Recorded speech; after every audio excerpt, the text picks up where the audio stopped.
Fiquem agora com o segundo capítulo do livro Cantiga de Viola, do autor alagoano Normando Vasconcelos. Este livro é uma realização da Política Nacional Aldir Blanc, PENAB, da Secretaria de Estado da Cultura e Economia Criativa de Alagoas, Governo de Alagoas, Ministério da Cultura, Governo Federal. A Cantiga de Viola no Brasil. A cantiga de viola chegou ao Brasil vinda de Portugal no século XVII.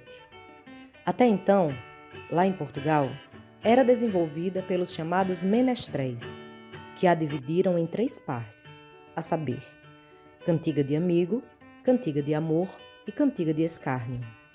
Ainda hoje se obedece a estas regras, embora sem se especificar muito a respeito. A cantiga de amigo seria, na cantoria atual, a troca de amabilidades entre 2 cantadores, ou elogios a alguma personalidade presente. A cantiga de amor seria a atual roedeira, os cantadores falando de amores impossíveis ou dos encantos da mulher amada.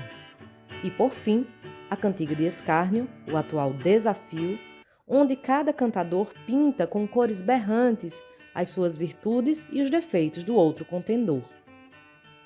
A cantiga de viola, ou cantoria de viola, quando entrou em nosso país, a exemplo do futebol e do jogo de sinuca, era praticada por nobres.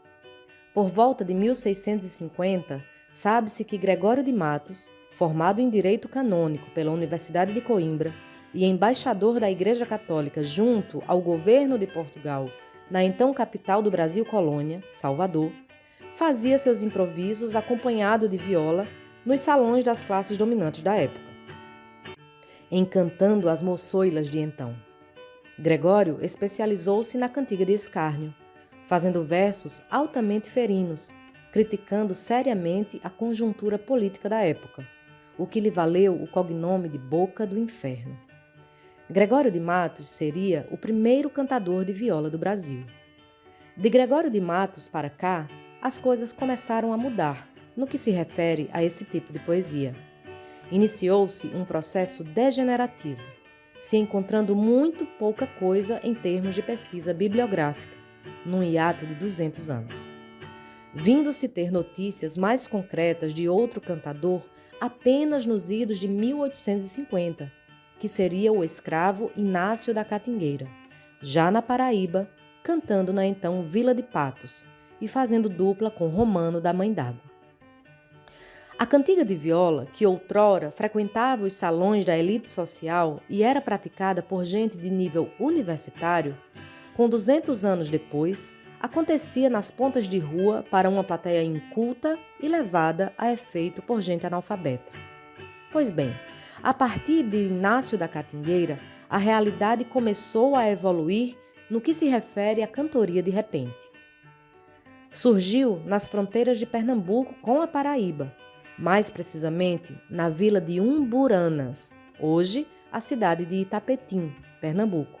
Já no século XX, o lendário Antônio Marinho, que deu uma nova dimensão à cantoria. Logo se juntaram a Antônio Marinho os não menos famosos irmãos Batista, Lourival, Dimas e Otacílio, e o fenomenal Pinto do Monteiro, arrebanhando posteriormente uma pleiade de jovens que se dedicaram ao repente com uma tenacidade hercúlea.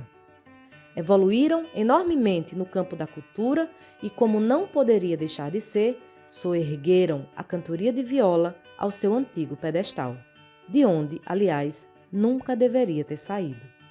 Hoje, a cantoria é praticada e frequentada por gente intelectualizada, e se não coabita com os nobres, está longe de ser coisa de miseráveis e esfarrapados. No nosso estado de Alagoas, a cantoria não é muito divulgada.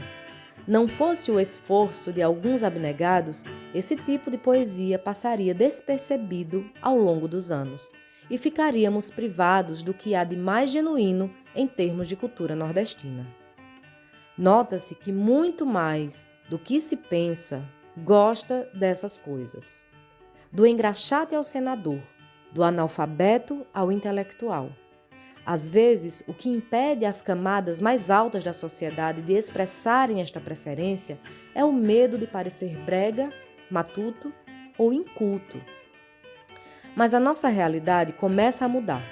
Cada dia se nota mais a intelectualidade alagoana se interessando, frequentando a cantoria e começando também a não ter vergonha de ser nordestino. A minha alegria cresce quando vejo literatos da estatura moral e intelectual de Frederico Pernambucano de Melo, em seu livro Quem Foi Lampião, citando Carlos Drummond de Andrade, que por sua vez fala sobre Leandro Gomes de Barros, repentista paraibano de Pombal, que viveu nos fins do século XIX. Abre aspas. Em 1913, certamente mal informados, 39 escritores, num total de 173, elegeram, por maioria relativa, Olavo Bilac, príncipe dos poetas brasileiros.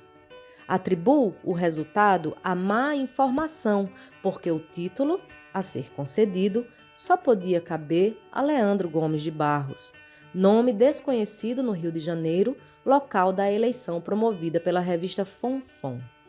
E aqui desfaço a perplexidade que algum leitor não familiarizado com o assunto estará sentindo ao ser defrontados os nomes de Olavo Bilac e Leandro Gomes de Barros.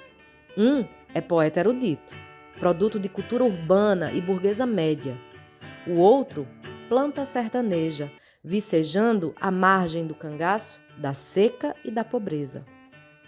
Aquele tinha livros admirados nas rodas sociais, e os salões o recebiam com flores. Este espalhava seus versos em folhetos de cordel, de papel ordinário, com xilogravuras toscas, vendidas nas feiras a um público de alpercatas ou de pé no chão.